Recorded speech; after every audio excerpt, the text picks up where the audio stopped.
말씀 요한복음 10장 17절 18절입니다.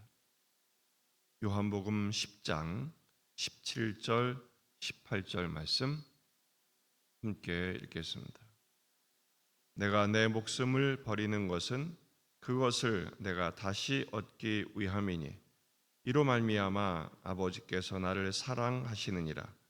이를 내게서 빼앗는 자가 있는 것이 아니라 내가 스스로 버리노라. 나는 버릴 권세도 있고 다시 얻을 권세도 있으니 이 계명은 내 아버지에게서 받았노라 하시니라. 아멘. 본문에 계시된 주님은 어떤 분이십니까? 양들을 위해 스스로 자발적으로 목숨을 버리시는 선한 목자이십니다. 예수님께서 양들을 위해서 목숨을 버리시는 두 가지 이유를 본문에서 말씀하고 있습니다. 첫째는 다시 얻기 위함입니다. 17절 내가 내 목숨을 버리는 것은 그것을 내가 다시 얻기 위함이니. 다시 얻는다는 것은 부활 생명이죠. 이 땅의 생명을 버리게 되면 그것으로 끝이 아니라 다시 살게 하시는 아버지의 능력을 믿기 때문입니다.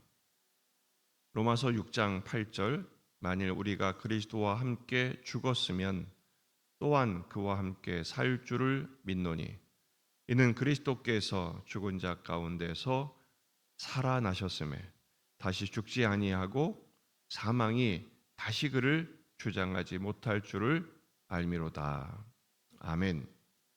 예수님의 죽으심은 가상의 죽으심이 아니라 실제적인 육체적인 죽으심이셨습니다.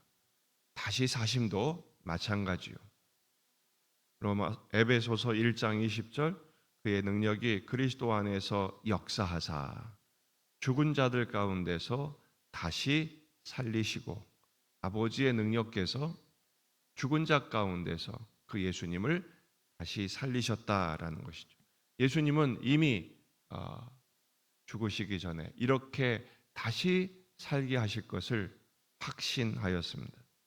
두 번째는 아버지의 사랑을 확신했습니다.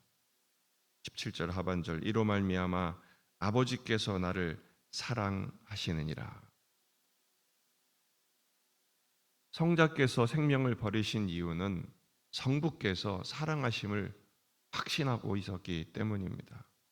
왜냐하면 성부와 성자, 아버님과 아드님은 무한한 무조건적인 사랑의 관계이셨기 때문입니다. 마가복음 1장 11절 너는 내 사랑하는 아들이라 내가 너를 기뻐하노라.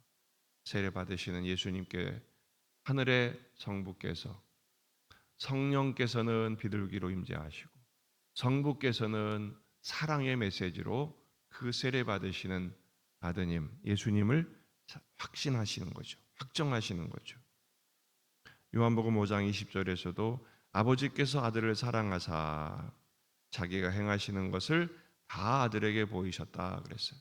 아버지께서는 아드님을 사랑하시고 아드님께서는 아버지를 사랑하시는 이 사랑의 관계가 너무 확고하기에 이 땅의 생명을 잃는다 할지라도 아버지께서 전능하신 아버지께서 다시 살게 하실 것을 아드님은 지금 확신하고 선포하고 있는 것입니다.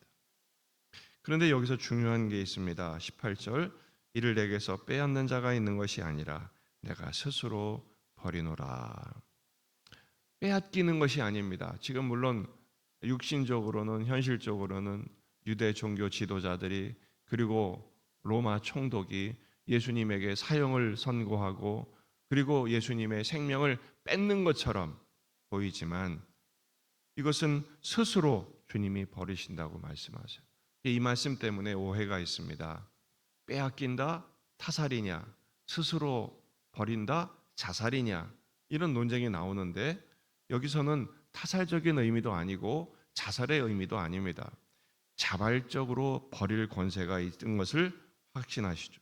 나는 버릴 권세도 있고 다시 얻을 권세도 있으니 이 계명은 내 아버지에게서 받았노라. 예수님께서 지금 목숨을 버리시는 것은 자살이 아니라 아버지의 말씀에 순종하는 것입니다. 어떤 계명입니까? 사랑의 계명인 것이죠. 다시 말해서 양들을 위해 자발적으로 아버지의 뜻에 순종하기 위하여 목숨을 버리시는 것입니다. 마태복음 20장 28절 인자가 온 것은 섬김을 받으려 함이 아니라 도리어 섬기려 하고 자기 목숨을 많은 사람의 대속물로 주려 함이니라. 당신의 목숨을 주시는 이유가 뭡니까? 우리를 위하여 죽으심으로 하나님께서 우리에게 대한 자기의 사랑을 확증하시기 위함인 것이죠. 오늘 말씀 앞에서 우리는 두 가지를 적용하면 좋겠습니다. 첫째는 이 부활의 신앙을 우리도 확신해야 한다라는 것입니다.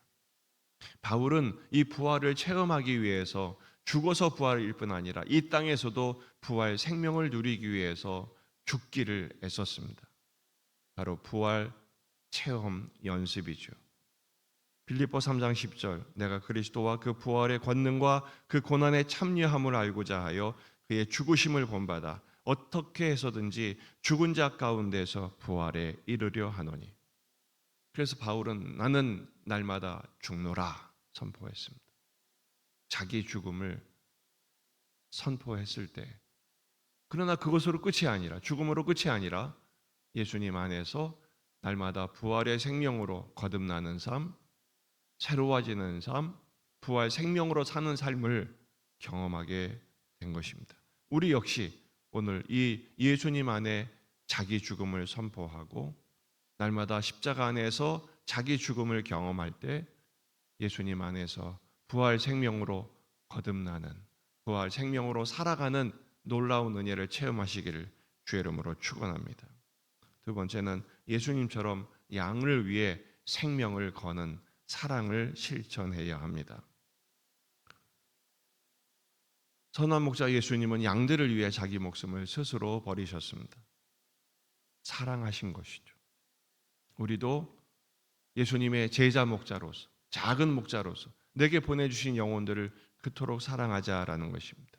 여러분의 가정의 식구들, 교회의 가족들, 맡겨주신 영혼들, 그들을 위하여 목자의 삶을 살 때 놀랍게도 주님은 그 상을 잃지 않는다고 말씀하십니다.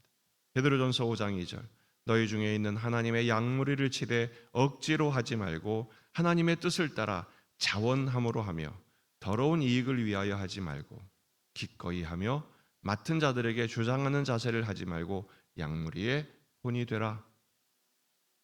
예수님처럼 살라는 것이죠. 그리하면 목자장이 나타나실 때에 시들지 아니하는 영광의 관을 얻으리라. 할렐루야. 나 혼자 살기도 힘든데, 내 몸 하나 건사하기도 어려운데 어떻게 다른 사람을 돌보냐고.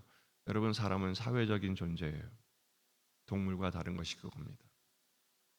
다른 사람을 돌보고 섬기고 세울 때 그만한 축복이 없습니다. 기쁨이 없습니다.